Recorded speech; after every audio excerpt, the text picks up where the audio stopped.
गांव किसान के सह प्रायोजक हैं LIC, हर पल आपके साथ।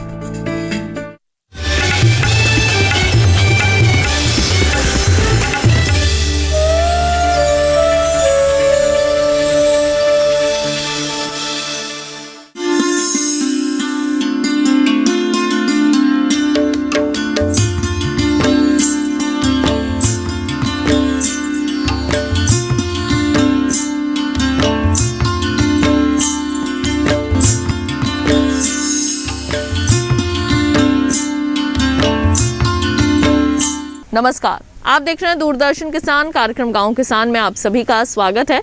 मैं हूं आपके साथ ज्योत्सना टंडन। गांव किसान एक ऐसा कार्यक्रम है जिसमें हम आपको खेती किसानी और पशुपालन से संबंधित तमाम जानकारियां देते हैं, साथ ही आपकी मुलाकात करवाते हैं एक ऐसे कामयाब किसान से जो कि आज दूसरे किसानों के लिए मिसाल बन चुके हैं। तो आइए अपने आज के गाँव किसान कार्यक्रम की शुरुआत करते हैं। आइए कार्यक्रम की शुरुआत करते हैं हमारे पहले सेगमेंट खेती किसानी से।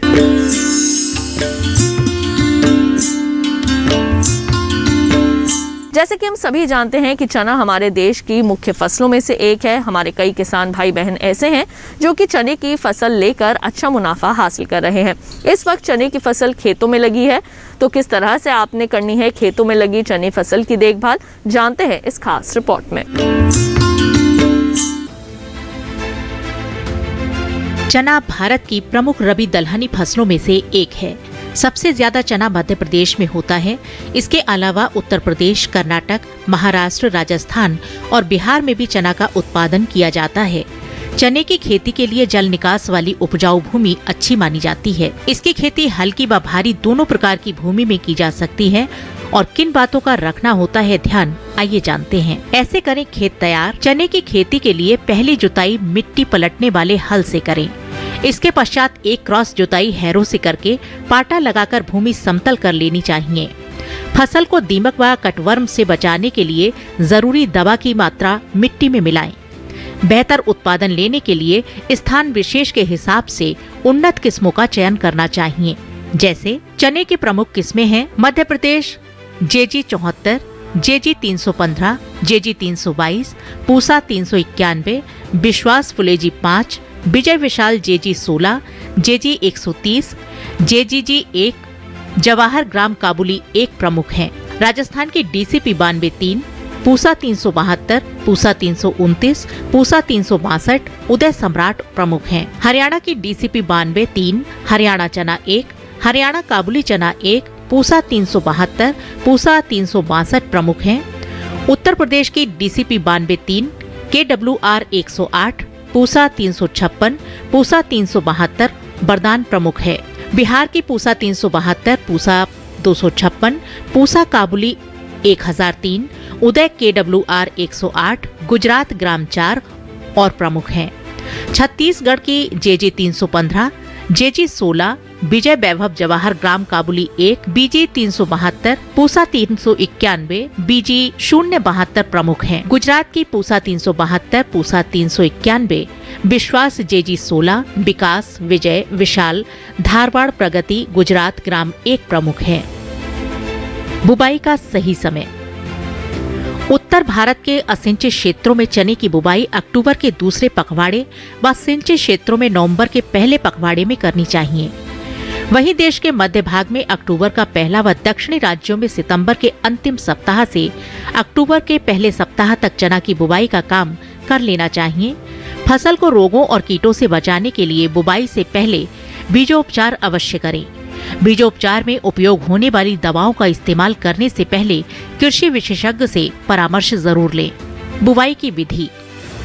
चने के पौधे को अच्छी बढ़वार मिले, इसके लिए दूरी का विशेष ध्यान रखना चाहिए।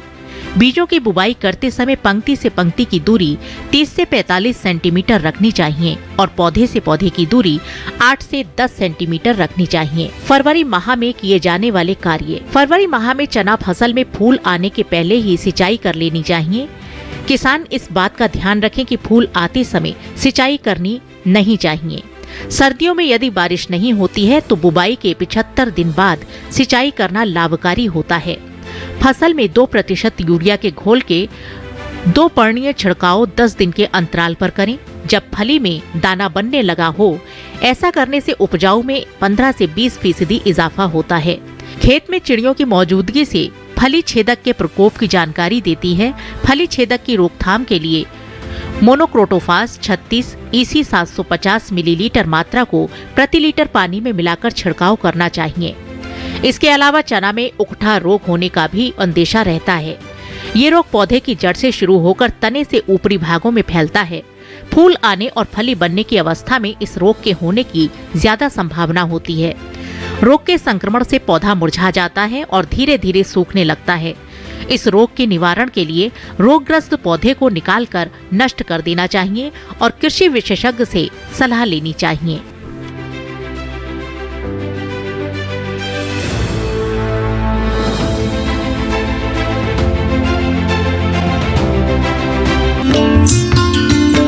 तो अभी आपने चना फसल की बुआई और उसकी देखभाल से संबंधित तमाम जानकारियां हासिल की।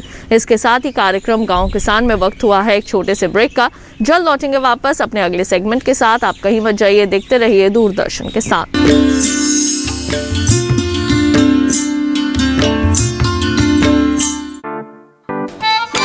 9 to 5 जॉब, अरे 5 to 9 जॉब, भाग दौड़ all the time job, the roaming वाला जॉब, द डेडलाइन वाला जॉब, और are you living in the market वाला जॉब। जिंदगी में मौके ही मौके हैं। अपनी मर्जी से जॉब चुनिए, अपनी इच्छा अनुसार कमाइए, बन जाइए LIC एजेंट। ये है जॉब से बढ़कर, ये है करियर इंश्योरेंस। अपना बॉस खुद बनिए, बन जाइए LIC एजेंट। अब लाइफ सेट है।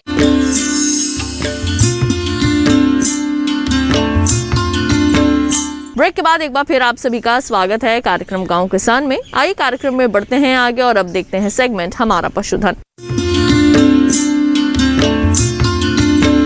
किसान भाइयों बहनों, पशु ही हमारा असली धन है और पशुओं से ज्यादा उत्पादन हासिल करने के लिए हमारा कर्तव्य बनता है कि हम उनकी देखरेख ठीक प्रकार से करें। इसलिए पशुपालकों की जिम्मेदारी और भी ज्यादा बढ़ जाती है जब मौसम में किसी तरह का बदलाव आता है। तो इस बदलते मौसम में किस तरह से सूकर पालक कर सकते हैं सूकरों की देखरेख, आइए दिखाते हैं आपको कार्यक्रम के इस भाग में।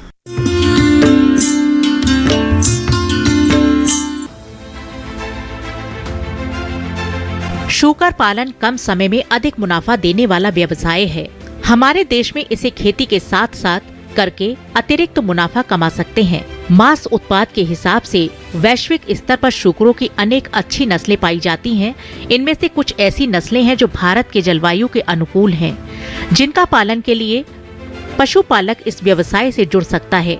हालांकि कुछ समय पहले तक इस व्यवसाय को भारत में अच्छी नजरों से नहीं देखा जाता था, लेकिन बदलती सोच और आहार में बदलाव ने इसे मुनाफे के मुहाने पर खड़ा कर दिया है। इस व्यवसाय की अच्छी बात यह है कि करीब 1 साल में ही इनसे मुनाफा होने लगता है। हमारे यहाँ जो है पिगरी यूनिट है 2001 से, और हम किसानों को जो है प्रशिक्षण देते हैं 1996 से, और काफ़ी किसान जो है इससे लाभान्वित हुए हैं। काफ़ी किसानों ने खोला भी था, लेकिन बीच में मार्केट की वजह से कुछ किसान जो है बंद भी कर दिए थे, लेकिन दोबारा से किसान जो है दोबारा से जागरूक हुए हैं और पिगरी यूनिट जो है स्टार्ट कर दी है। सुअर पालन का जो प्रजाति है उसमें लार्ज वाइड यॉर्कशायर हमारे यहाँ है, मिडिल वाइड यॉर्कशायर है, लैंड्रेस है और देसी है। 4 तरह की जो है ब्रीड हम लोगों के यहाँ पालते हैं। ये जो है खाने पीने के लिए इसको आप कुछ भी दे सकते हैं। प्याज के छिलके, लहसुन के छिलके को छोड़ के बाकी आपके घर पे जो भी सब्जी के छिलके, फल के छिलके, सड़ी गले फल, सड़ी गली सब्जी, होटल का बचा हुआ खाना बहुत अच्छा होता है इसके लिए। और बाकी का जो कना और राइस पॉलिश और कोई भी अन्न, हर तरीके का जो आपके गांव में कम पैसे में मिलता हो वो आप इसको खिला सकते हैं। और सबसे बड़ी खासियत है कि ये जो खाता है वो उसको मीट में कन्वर्ट कर देता है। इनमें जो है ज़्यादातर 3 तरह के रोग पाए जाते हैं। एक गला घोटू होता है, एक खुरपका मुँहपका की बीमारी होती है, तीसरा स्किन डिजीज़ होती है और एक स्वाइन फीवर होता है। ये जो बीमारी हैं इनके लिए पहले से आप टीका लगा सकते हैं जिससे कि ये बीमारी ना हो। इसको पालने के लिए आप 10+1 यानी कि 10 फीमेल और 1 मेल को आप अपने यूनिट में रख सकते हैं। उससे आप साल में 2 बार बच्चे देती है ये, और एक बार में मिनिमम अगर 8 बच्चे देती है तो साल में 16 बच्चे होंगे, और 10 अगर आपके पास होंगे तो 160 बच्चे हो जाएंगे, जो कि एक बच्चा जो है मार्केट में 2 महीने का बच्चा 2,000 रुपये का बिकता है, तो 3,20,000 हो गया। 3,20,000 में अगर 1,20,000 रुपये अगर उसके खर्चे में निकाल दें हम लोग तो 2 लाख रुपये का हमको नेट प्रॉफिट मिलेगा। इसको रहने के लिए आप जो है ना, जब आपके पास कम पैसा है तो आप इसको कच्चा भी बना सकते हैं, और उसकी जो हाइट होती है वो करीब 10 से लेके 12 फीट होने चाहिए, जिससे कि उसको गर्मी न लगे। क्योंकि इसको क्या है कि इसमें पसीने वाली ग्रंथि नहीं होती है, इसलिए पसीना इसको बहुत आता है, गर्मी अधिक लगती है। पानी का समुचित व्यवस्था रखनी चाहिए इसके लिए। युवाओं को मैं यही सलाह दूंगा कि जो जानवरों का आदमी लोग मांस खाते हैं वो सबसे ज़्यादा बच्चे देने वाला यही जानवर है, और आप इसको पालिए। अगर जब आप इसको पालेंगे तो इसके फायदे से आप गाय भैंस भेड़ बकरी को जो है भूल जाएंगे। शूकर पालन को व्यावसायिक रूप देने के लिए कुछ बातों का ध्यान रखना चाहिए, जैसे 10 मादा शूकर पर 1 नर शूकर का पालन करें। अच्छे मुनाफे के लिए विदेशी नस्लों का चयन करें। शूकर एक बार में 8 से 12 बच्चों को जन्म देती है। एक वयस्क शूकर करीब 15,000 तक का मुनाफा दे सकता है। वहीं इनके आहार की बात करें तो बाकी पशुओं की तुलना में इनके आहार पर कम खर्च करना होता है, जिससे लागत में कमी आती है। प्रति किलो मांस बनने में शूकर को 3.3 से 5 किलो आहार की जरूरत होती है। अच्छी नस्ल की मादा शूकर करीब 114 दिन गर्भावस्था में रहती है। मादा शूकर से हर 6 माह में बच्चे मिलते हैं। इस तरह से इनकी संख्या में आसानी से इजाफा होता रहता है, जो इस व्यवसाय में संभावनाओं को बढ़ाता है। वही 2 माह तक माँ का दूध पीने के बाद बच्चे आहार लेने लगते हैं, जो करीब 6 माह में ही 50 से 60 किलो वजन लेते हैं। सही समय पर सही विकास हो सके, इसके लिए आहार में प्रोटीन, खनिज पदार्थ, विटामिन और स्टार्च वाला आहार देना चाहिए। अगर दाने की मात्रा कम रखनी है तो हरे चारे की मात्रा बढ़ा दें। इसके अलावा पशु के आवास पर भी खास ध्यान दें। वातावरण में तापमान में गिरावट के साथ पशुपालकों को चाहिए कि बेहतर प्रबंध करें, जैसे शाम के समय आवास को बोरी या पुआल से ढक दें। आवास के अंदर तापमान को नियंत्रित रखने के प्रयास करें। फर्श को सूखा और साफ रखें। दिन के समय धूप आवास के अंदर आने दें। हो सके तो दिन में पशु को खुले में रखें। पशु को दिया जाने वाला पीने का पानी गुनगुना ही दें। पशु को अधिक ऊर्जावान आहार दें। बीमारी बचाने के लिए टीकाकरण कराएं। इस तरह कुछ बातों का ध्यान रखकर किसान शूकर पालन से अच्छा मुनाफा कमा सकते हैं। लेकिन इसके लिए पशुपालकों को चाहिए कि शूकरों के आवास, आहार, स्वास्थ्य का सही प्रबंधन करें। किसान शूकर पालन कृषि के साथ भी कर सकते हैं। इसके अलावा मुर्गी पालन, मछली पालन के साथ भी शूकर पालन किया जा सकता है।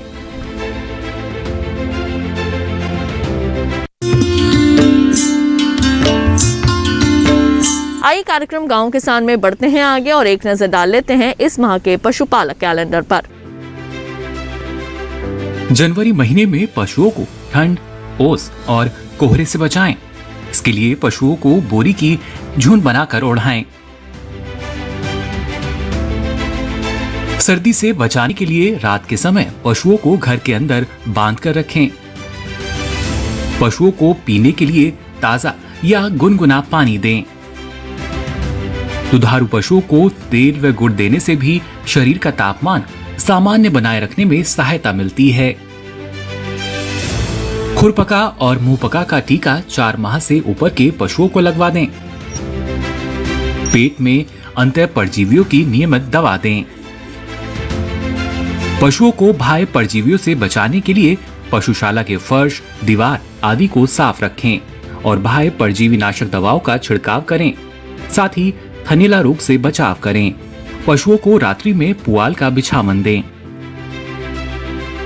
इस माह में मुर्गियों को विशेषकर कोराइजा, ब्रोंकाइटिस, रानीखेत बीमारी से बचाने की जरूरत है। रोग नियंत्रण के लिए टीकाकरण कराएं। हरे चारे के लिए जिन किसानों ने बरसीम की खेती की है वो 20 से 30 दिन और जुलाई महीने में 20 से 22 दिन के अंतराल पर आवश्यकता अनुसार सिंचाई करते रहें।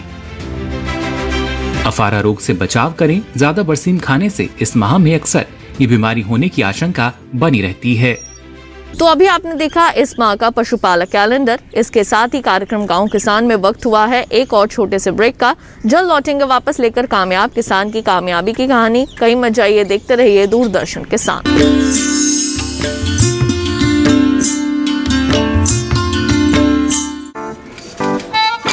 9 to 5 जॉब, अरे 5 to 9 जॉब, भाग दौड़ all the time job, the roaming वाला जॉब, द डेडलाइन वाला जॉब, और are you living in the market वाला जॉब। जिंदगी में मौके ही मौके हैं। अपनी मर्जी से जॉब चुनिए और अपनी इच्छा अनुसार कमाइए। बन जाइए LIC एजेंट। ये है जॉब से बढ़कर, ये है करियर इंश्योरेंस।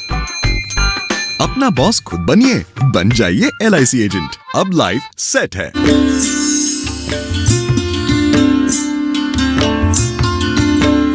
ब्रेक के बाद एक बार फिर आप सभी का स्वागत है कार्यक्रम गांव किसान में। आइए कार्यक्रम में बढ़ते हैं आगे और अब देखते हैं सेगमेंट कामयाब किसान की दास्तां।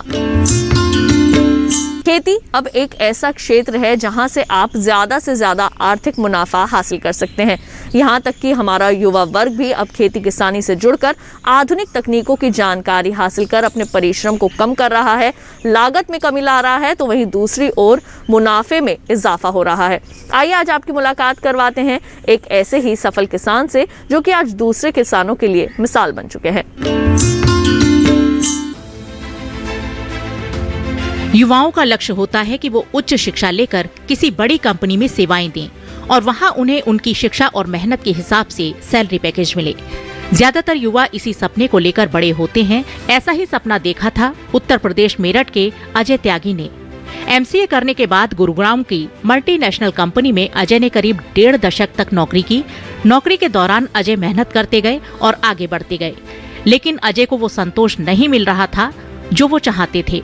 किसान परिवार से ताल्लुक रखने वाले अजय को बड़ा शहर, अच्छी नौकरी होने के बावजूद जिंदगी में अधूरापन महसूस हो रहा था। गांव का शुद्ध वातावरण, सेहतमंद भोजन अब बीता हुआ कल हो गया था, लेकिन अजय ने उन पलों को फिर से जीने का मन बनाया और वहीं से अजय ने गांव वापस खेती करने का विचार किया। मैंने करीब 1.5 दशक तक एक टॉप MNC में काम किया और जब मैंने ये काम छोड़ा तो मैं जनरल मैनेजर ऑपरेशन था। काम कर रहा था, सब कुछ अच्छा था, बहुत सीखने को था, बहुत पैसा था, बट जितना मैं इसमें अंदर जा रहा था उसमें ये लग रहा था मुझे कि कहीं ना कहीं अच्छा खाना और अच्छी जलवायु आसपास वो कम होती जा रही थी। कहीं ना कहीं क्वालिटी ऑफ लाइफ धीरे धीरे धूमिल होती जा रही थी।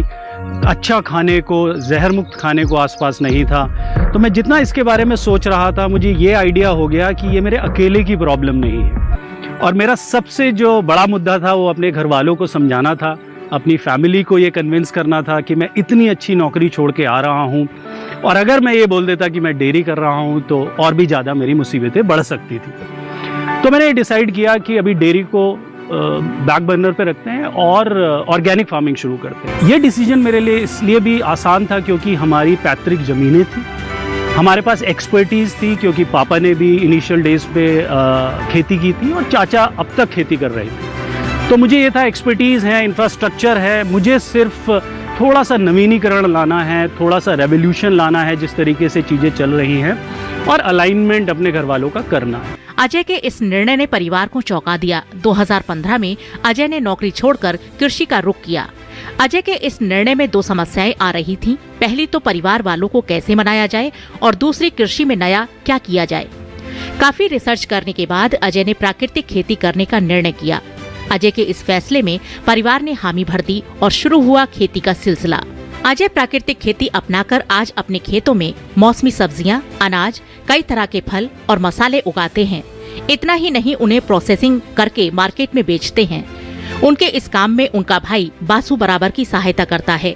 अजय उत्पाद की मार्केटिंग और सेल्स देखते हैं तो बासु पैकेजिंग और डिलीवरी देखते हैं। अजय अपनी फसलों से 60 से ज्यादा तरह के उत्पाद बेचते हैं। खेती में नुकसान की आशंका को कम करने के लिए अजय फसल चक्र अपनाते हैं। इसके अलावा अजय मल्टी लेयर फार्मिंग करते हैं। अजय मानते हैं कि फसल खुद फसल का बीमा करती है। मल्टी लेयर खेती में अगर एक फसल खराब हो जाती है तो दूसरी फसल उस नुकसान की भरपाई करती है। इसके साथ अजय उस बात का भी ध्यान रखते हैं कि बाजार में किन उत्पादों की मांग ज्यादा है। इसी को ध्यान में रखकर अजय अब काले धान की खेती कर रहे हैं, जिसे वो 350 रुपए प्रति किलो के दाम पर बेचते हैं। अजय के ये प्रयास दूसरे युवा किसानों तक पहुँचे, इसके लिए अजय प्रशिक्षण भी देते हैं। इस दौरान अजय बफर जोन के लाभ के बारे में भी बताते हैं। बफर जोन के तहत खेत के चारों ओर ऐसे पौधों को लगाया जाता है जिससे पक्षी, कीट और पतंगे आकर्षित हों और फसलों से बेहतर उत्पाद मिले। इस खेत में जैसे देख सकते हैं, मैंने मक्का भी लगाई हुई है और मैंने उड़द भी लगाई हुई है। अब उड़द एक लेग्यूमिनस क्रॉप है जो नाइट्रोजन जो एयर की होती है अपनी जड़ों में फिक्स कर देती है। एक राइजोबियम बैक्टीरिया है जो सिम्बायोटिक रिलेशन के थ्रू वो काम करता है। अब हो क्या रहा है कि आपको फ्री में नाइट्रोजन मिल रही है इस खेत में, और यही जो आपकी मक्का है उसको यूज़ करके आपको प्रोडक्शन दे रही है। तो ये कंपेनियन क्रॉप की तरह काम करते हैं, एक दूसरे से लड़ते नहीं हैं, एक दूसरे की पूर्ति करते हैं। तो आप देखेंगे कि जब इस तरीके से आप 2 या 2 से ज़्यादा क्रॉप चुनेंगे अपने खेत के लिए तो आपका प्रोडक्शन तो बढ़ेगा ही, आपकी सॉइल की फर्टिलिटी भी बढ़ेगी। नौकरी छोड़कर खेती से जुड़ना अजय के लिए लाभदायक साबित हुआ और ये संभव हो पाया अजय के मजबूत इरादों और मेहनत से।